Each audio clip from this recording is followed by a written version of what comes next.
Hello everyone, BBA programming के इस video में आपका स्वागत है। इस वीडियो में हम सीखेंगे फंक्शंस और स्कोप ऑफ फंक्शन।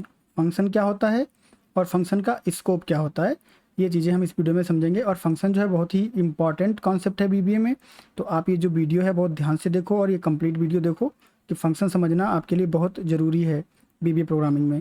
और अगर आपको ये वीडियो पसंद आ रहे हैं तो आप वीडियो को लाइक करो, चैनल को सब्सक्राइब करो, और अगर आपको लगता है कि किसी और के लिए भी हेल्पफुल हो सकते हैं तो उनके साथ शेयर भी करो। ठीक है, तो हम लोग जो है समझ लेते हैं सबसे पहले कि फंक्शंस जो हैं वो होते क्या हैं और क्यों हम इनको बनाते हैं, क्या इनकी ज़रूरत है। ठीक है, तो देखो फंक्शन कुछ जो है वो ऐसा मतलब कोई मिस्टेरिकल टर्म नहीं है, कोई रॉकेट साइंस नहीं है। फंक्शन क्या होता है कि जो आपके सेट ऑफ स्टेटमेंट जो कि आप बीबीए में लिखते हो उनका ही कलेक्शन होता है, और उसको आप रैप कर देते हो। किस में रैप कर देते हो? फंक्शन और एंड फंक्शन में। तो यहाँ पे जो भी आपका कोड जाता है उसको आप बोलते हो कि ये फंक्शन का कोड है और ये पूरा कॉन्स्ट्रक्ट जो है वो आपका फंक्शन होता है। ठीक है, अब इस फंक्शन के फ़ायदे क्या होते हैं? फंक्शन के फ़ायदे ये होते हैं कि कोई टास्क जो आपको बार बार परफॉर्म करना है, ठीक है, ऐसी कोई टास्क जो आपको बार बार परफॉर्म करनी है अपने प्रोग्राम में, तो आप क्या कर सकते हो कि कोई टास्क करने का जो कोड आपका है 10-12 लाइन का, उसको आप जहाँ भी टास्क करते हो वहाँ पे जाके उसको आप लिख के आ जाते हो। ठीक है, जहाँ भी जाते हो आप वहाँ पे लिख के आ जाते हो। तो जब आप लिख के आ जाते हो तो इसमें होता क्या है कि जब भी आप लिखते हो तो आपका जो है वो टाइम एंड एफर्ट जाता है हर बार लिखने में। ठीक है, और डुप्लीकेट कोड जो है वो आप बार बार लिखे जा रहे हो, डुप्लीकेट कोड आप बार बार लिखे जा रहे हो। तो इससे क्या होता है, आपकी रिडंडेंसी जो है बढ़ती है। ठीक है, और रीयूजेबिलिटी जो है वो घटती है कि आप अपना जो कोड आपने एक बार लिखा है इसको आप रीयूज नहीं कर पा रहे हो, बार बार कॉपी पेस्ट किए जा रहे हो या बार बार लिखे जा रहे हो, तो कोड आपका रिडंडेंट होता जाता है। तो फंक्शन क्या करते हैं? अवॉइड रिडंडेंसी, रिडंडेंसी को कम करते हैं, डुप्लीकेसी को कम करते हैं, and help achieve reusability. Function से आप अपने कोड की रीयूजेबिलिटी को जो है वो बढ़ा सकते हो। ठीक है, जब आपके बड़े बड़े प्रोग्राम होते हैं तो उसमें आपकी जो है रीयूजेबिलिटी और रिडंडेंसी बहुत मायने रखती है कि आपका कोड रिडंडेंट ना हो और रीयूजेबल हो। ठीक है, तो बड़े बड़े आपके जो प्रोजेक्ट होते हैं उनमें आपको ये कॉन्सेप्ट सारे लगाने पड़ते हैं। छोटा सा कोई प्रोजेक्ट लिख रहे हो आप 10-15 लाइन का, तो वहाँ पे इसकी कोई खास वैल्यू नहीं होती, लेकिन जब आप एंटरप्राइज लेवल पे बड़े बड़े प्रोजेक्ट करते हो तो इसकी बहुत जो ज़्यादा वैल्यू होती है।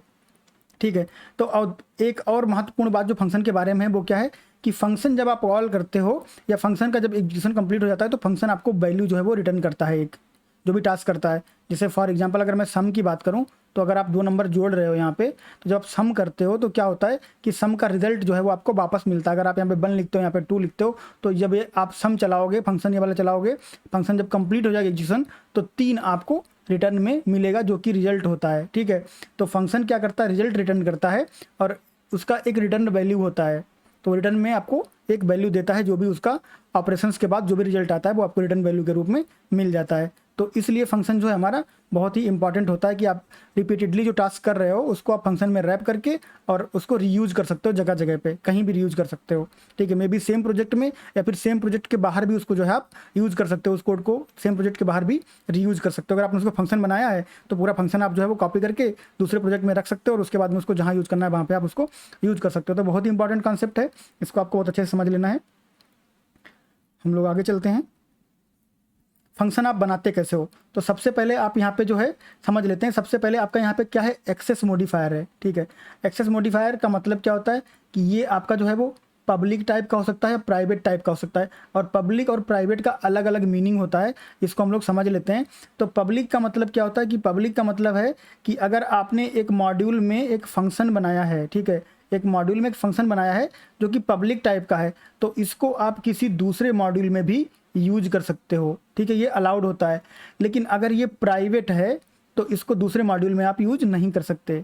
ठीक, एक मॉड्यूल में अगर आप बनाते हो और पब्लिक टाइप का है तो दूसरे मॉड्यूल में यूज हो जाएगा, अगर प्राइवेट है तो दूसरे मॉड्यूल में यूज नहीं होगा, उसी मॉड्यूल में यूज होगा। ये आपको ध्यान रखना है। तो एक्सेस मॉडिफायर का ये मतलब होता है कि आप बता देते हो कि ये जो पर्टिकुलर फंक्शन है ये इसी मॉड्यूल के लिए बना है, किसी और में नहीं यूज होगा, तो आप उसको बोल देते हो प्राइवेट। और आपको लगता है कि हाँ ठीक है इसमें भी यूज करते हैं, अगले में भी यूज कर लेंगे, तो आप उसको बोल देते हो पब्लिक।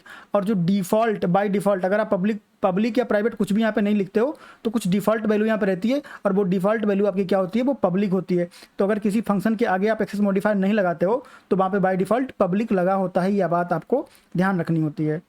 इसको कर लेते हैं क्लियर और फिर आगे की बात करते हैं। ठीक है, तो एक्सेस मॉडिफायर के बाद अगला टर्म आपका आता है फंक्शन, जो कि आपका एक कीवर्ड है जो आपको लिखना होता है, ठीक है। ये कीवर्ड आप एज इट इज लिख देते हो। फिर अगला टर्म है आपका फंक्शन नेम। तो फंक्शन नेम में आपको कोई फंक्शन का नाम देना होता है, जैसे कि आपने सम दे दिया, ठीक है, या कोई और फंक्शन जो आप बना रहे हो आपके करंट सिचुएशन के हिसाब से जो भी उसका नाम सही लगे, ठीक है, उसको आप दे सकते हो। जैसे कि चेक स्टेटस ट्रू है कि फॉल्स है, आप बना सकते हो फंक्शन। तो फंक्शन का नाम आपको देना होता है अपने हिसाब से। और उसके बाद में यहाँ पे आप आर्गूमेंट पास करते हो, आर्गूमेंट्स पास करते हो, ठीक है। प्लूरल है तो आप मल्टीपल आर्गूमेंट्स यहाँ पे पास कर सकते हो। जैसे हमने सम के केस में देखा था कि सम के केस में आपने यहाँ पे ए बी पास किया, तो 2 आर्गूमेंट आपने यहाँ पे पास कर दिए। उसके बाद यहाँ पर जो है आपका ये है टाइप, और ये टाइप किसका, ये फंक्शन का रिटर्न टाइप है। रिटर्न टाइप बोले तो सम जब आप करते हो तो यहाँ 1 किया, यहाँ पे 2 किया, ठीक, तो ये भी इंटीजर, ये भी इंटीजर, और जब रिजल्ट आएगा तो वो भी क्या आएगा आपका, इंटीजर आएगा। या फिर ये भी डबल और ये भी डबल, रिजल्ट क्या आएगा आपका, डबल आएगा यहाँ पे, ठीक है। तो ये रिटर्न टाइप जो है वो आप डिसाइड कर लेते हो। अगर आप कुछ स्टेटस चेक कर रहे हो तो आप क्या चेक करोगे, स्टेटस आपका या तो ट्रू होगा या तो फॉल्स होगा, तो टाइप आपका कैसा हो जाएगा, टाइप आपका बुलियन हो जाएगा। तो ये चीज़ जो है आपको ध्यान रखनी होती है। फिर इसके बाद में यहाँ पे नंबर ऑफ स्टेटमेंट जो आपका रियल कोड होता है वो यहाँ पे जाता है, चेक करने का कोड, लूप लगाने का, काउंट करने का, वॉटएवर जो है आपका यहाँ पे जाता है। और उसके बाद एंड फंक्शन हो जाता है। और एंड फंक्शन क्या कहता है, एंड फंक्शन कहता है कि अब यहाँ पे आपका फंक्शन खत्म, अगली लाइन से प्रोग्राम का बाकी का कोड एग्जीक्यूट होगा। मे बी वो दूसरा फंक्शन हो, दूसरी लाइन हो, कुछ और हो, वो आपका एग्जीक्यूट होता है। तो एंड फंक्शन के बाद आपका बाकी का प्रोग्राम जो है वो एग्जीक्यूट होना शुरू हो जाता है। उसके बाद आपका टर्म होता है एक एग्जिट फंक्शन, ठीक है। तो एग्जिट फंक्शन आपका कब यूज होता है, जब आप किसी सर्टेन कंडीशन के बाद उस फंक्शन से बाहर निकलना चाहते हो, ठीक है। तो सर्टेन कंडीशन, एक फेमस कंडीशन इस तरह से हो सकती है कि मान लो आपने लूप लगाया हुआ है यहाँ पे, ठीक है, और आपका लूप चला जा रहा है, आप कुछ वैल्यू चेक कर रहे हो, और मे बी आपका लूप जो है वो 1000 टाइम्स चलना है, और आपको मे बी वो वैल्यू जो है वो 10 टाइम पे मिल गई। तो 10 टाइम के बाद बाकी की जो लूप है वो फालतू चलेगा ना। तो जैसे आपको 10 टाइम पे वैल्यू मिली, आपने कह दिया एग्जिट फंक्शन, तो यहीं से फंक्शन आपका एग्जिट हो जाएगा, ठीक। मे बी आपको 99 पे मिला तो उसके बाद एग्जिट फंक्शन। तो एक कंडीशन के बाद, सर्टेन कंडीशन के बाद आप जो है फंक्शन से बाहर निकल सकते हो। और जब बाहर निकलते हो तो क्या होता है, अगली लाइन ऑफ कोड जो है फिर आपकी वो एग्जीक्यूट होना शुरू हो जाती है। तो ये कंडीशन के हिसाब से बाहर निकल जाता है।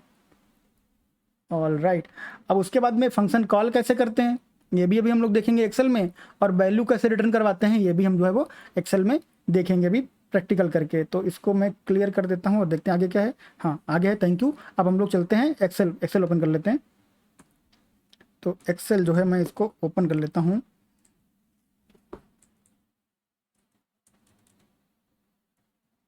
ऑल राइट,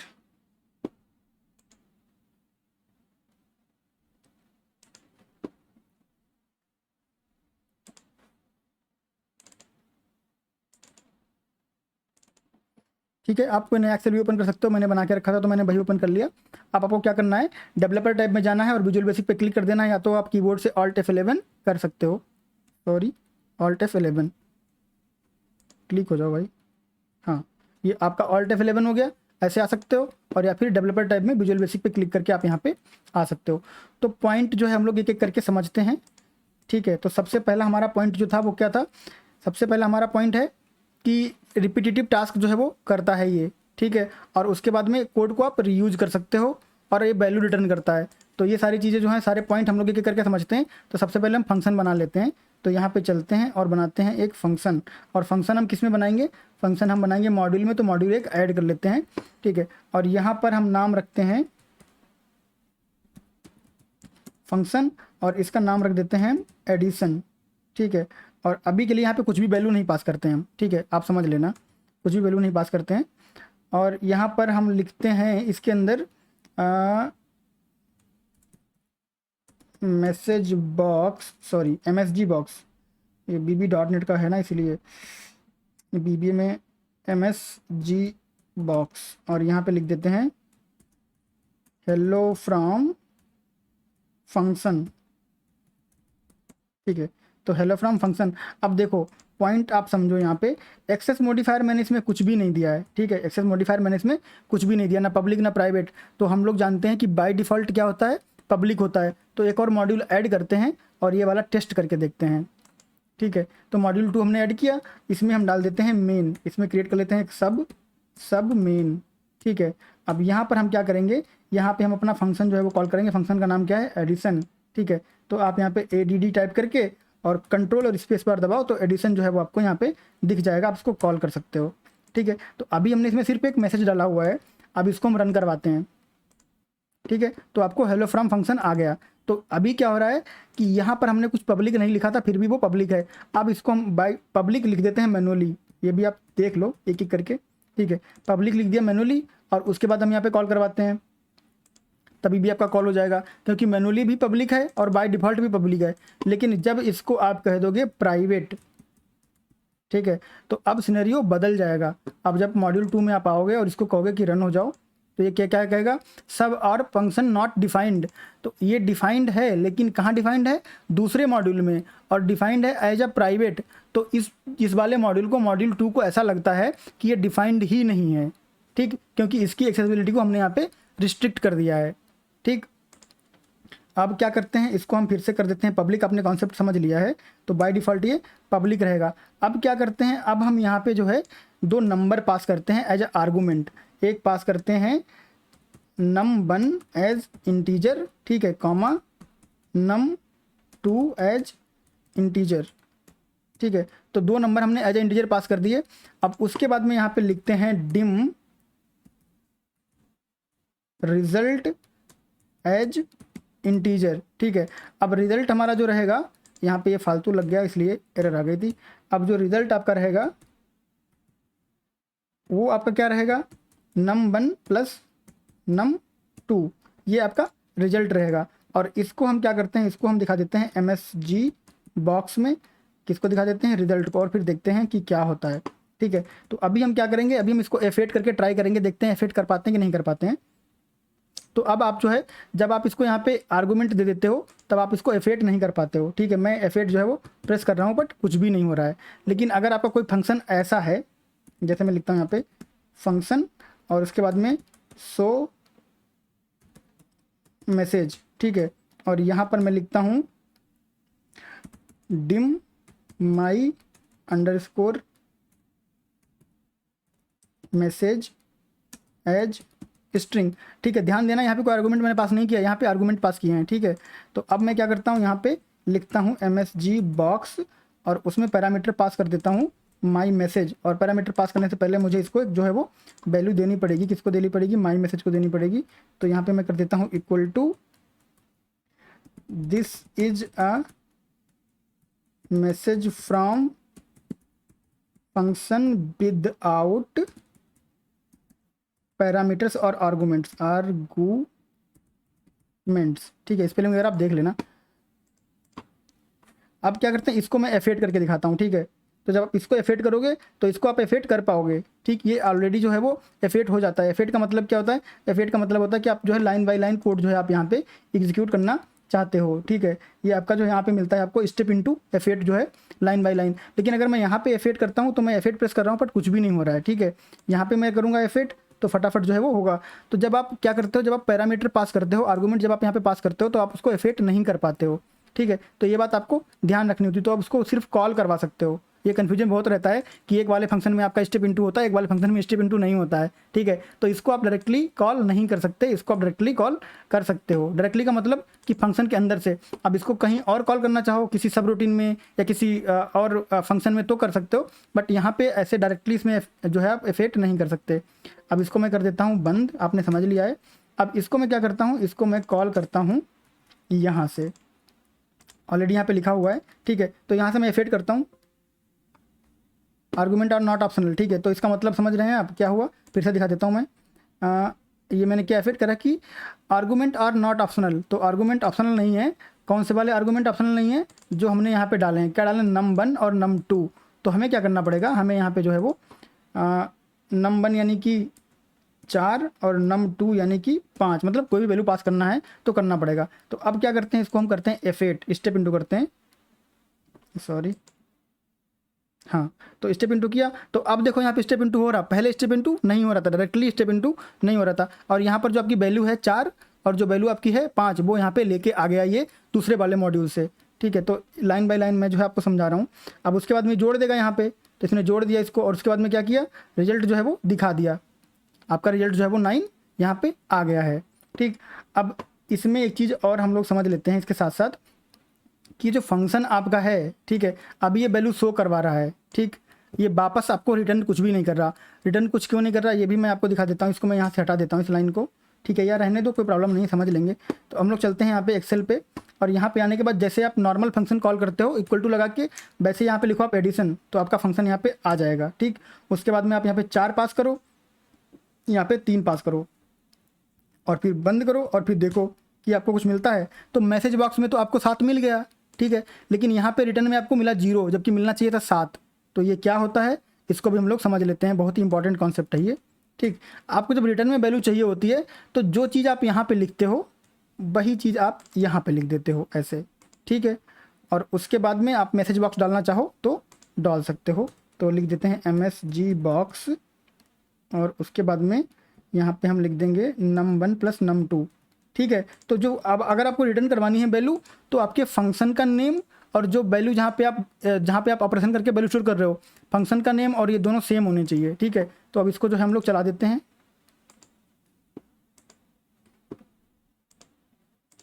यहाँ से चलाना था एक्चुअली, और इसको मैं यहाँ से जो है वो, यहाँ पे हमने कुछ पास किया है क्या, एक बार देख लेते हैं। हाँ ठीक है, कोई नहीं, यहाँ पे 4 और 5 हमने पास किया है, और यहाँ पे हमें अभी तक 0 मिल रहा है। तो इसको क्या करते हैं, यहाँ पे आते हैं और उसके बाद में लिखते हैं यहाँ पे एडिशन, और एडिशन में पास कर देते हैं हम 4,3, ठीक है, और इसको कर देते हैं बंद और कर देते हैं ओके। तो 7 आपका आया यहाँ पे, और यहाँ पे भी आपका इस बार 7 आ गया। क्यों? क्योंकि यहाँ से आपकी वैल्यू जो है वो रिटर्न होके इस वाले में रिटर्न होके, रिटर्न के लिए आपको फंक्शन का नाम और जो आपका स्टोरिंग वेरिएबल है उन दोनों का नाम जो है वो सेम होना चाहिए, ठीक है। और आप एक चीज़ और देख लो, यहाँ पे आपने जो पास किया है वो 4, 5, 9 स्टैटिकली पास किया है, लेकिन ये तभी वैलिड होगा जब आप उसको यहाँ से कॉल करोगे। फंक्शन को आप सीधा वर्कशीट से भी कॉल कर सकते हो जो आप फंक्शन बनाते हो, ठीक है। जब आप यहाँ से चलाओगे इसको, राइट, यहाँ से मॉड्यूल 2 से चलाओगे तो आपको रिजल्ट क्या मिलेगा, आपको रिजल्ट मिलेगा 9, और वो 9 जो है वो आपका वर्कशीट पे नहीं दिखेगा। क्यों? क्योंकि वर्कशीट पे तो हमने उसको 9 के हिसाब से रखा नहीं है, उसको हमने रखा 7 के हिसाब से। या फिर से आप लिखो एडिशन, लिखो यहाँ पे, और यहाँ पे लिखो 11, और यहाँ पे लिखो कामा 12, ठीक है। तो यहाँ पर जो हम वहाँ पे मॉड्यूल में कॉल करवा रहे हैं, यहाँ कॉल करवा रहे हैं, दोनों बातें अलग अलग हैं, दोनों पैरामीटर अलग अलग हैं, ठीक है। तो ये आपका मैसेज आ गया और आपका रिटर्न वैल्यू आपका यहाँ पे आ गया है, और ये जो काम यहाँ पे हो रहा है वो डिफरेंट है, ठीक है। तो इस तरह से आप सब रूटीन से कैसे कॉल करवा सकते हो फंक्शन को, वो भी हमने देख लिया है। पब्लिक प्राइवेट क्या होता है वो भी हमने देख लिया है, और कैसे आप जो है वो एक्सेल में अपने खुद के फंक्शन बना सकते हो ये भी हमने देख लिया। कि ये वाला फंक्शन जो है वो आपने खुद ही बनाया है ना, यहाँ पे ये वाला फंक्शन आपने खुद ही बनाया है कि num1 आप पास कर रहे हो, num2 आप पास कर रहे हो, और उसका रिजल्ट दे रहे हो। अब इसको आप कितना भी एक्सटेंड कर सकते हो लॉजिक के हिसाब से, कि आपका जो है वो सब्ट्रैक्शन, एडिशन, मल्टीप्लिकेशन पूरा कैलकुलेटर बना सकते हो आप। कॉन्सेप्ट आपको जो है वो समझ में आ गया है। अब देख लेते हैं, हमारे पास कुछ और बचा है जो हमें डिस्कस करना है। हाँ, तो आपका जो है हमने कॉल कर कैसे करवाते हैं वो देख लिया, रिटर्न वैल्यू कैसे लेते हैं वो देख लिया। अब आपका एग्जिट फंक्शन बचा हुआ है, ठीक है। तो एग्जिट फंक्शन को देख लेते हैं। तो आप एडिशन के बाद अगर आप चाहते हो कि मैसेज बॉक्स ना दिखे तो आप यहीं पे लिख दो एग्जिट फंक्शन, EXIT एग्जिट, और उसके बाद में फंक्शन, बिना किसी कंडीशन के हमने लिख दिया है। वैसे आप कंडीशन पर ही लिखते हो, बट हमने लिख दिया। तो अब आप जब रन करवाओगे तो आपका ये मैसेज बॉक्स जो है वो कभी नहीं आएगा, ठीक। आप चला के टेस्ट करके देख लेते हैं, ठीक है। मैसेज बॉक्स आपका कभी नहीं आएगा। अब इसको जो है यहाँ पे तो कुछ रिजल्ट दिख नहीं रहा है, यहाँ पे आपको रिजल्ट दिखेगा। तो यहाँ पे हम लोग क्या करते हैं, आपका जो है इसको कॉल कर लेते हैं एडिशन को, एडिशन, और उसके बाद में 1,2, और इसको बंद कर देते हैं और चला देते हैं। तो 3 आ गया, लेकिन मैसेज बॉक्स नहीं आया। अब जब आप यहाँ से जो है एग्जिट फार हटा दोगे तो पहले की जैसा काम करने लगेगा। सिर्फ कमेंट कर देता हूँ मैं ताकि आपको आइडिया जो है वो लग जाए। तो अब सबसे पहले यहाँ से चला देते हैं, ठीक है। तो जैसे ही मैंने एग्जिट फार हटाया आपका मैसेज बॉक्स आ गया, ठीक। और अब आप यहाँ चलो और यहाँ भी देख लो इक्वल टू एडिशन, और उसके बाद में आप लिखो यहाँ पे 4,6 और एंटर कर दो। तो मैसेज बॉक्स भी आ गया और यहाँ पे रिटर्न वैल्यू भी जो है आपकी आ गई है। सारी चीज़ें आपकी जो है प्रॉपरली काम कर गई हैं। तो इस तरह से जो है आप फंक्शन यूज कर सकते हो कि फंक्शन आपने बनाया, और यहाँ पे रिटर्न टाइप जो है वो अभी हमने लिखा नहीं है क्योंकि ये इसी के हिसाब से ले रहा है। बट अगर आप चाहो तो यहाँ पे एज और उसके बाद में इंटीजर कर सकते हो। तो ये भी जो है आपका यहाँ पे रिटर्न टाइप भी प्रॉपरली जो है वो काम करेगा। तो इसको मैं यहाँ पे जो है वो चला देता हूँ फिर से एक बार। तो आपका रिजल्ट जो है वो परफेक्टली फाइन आ रहा है।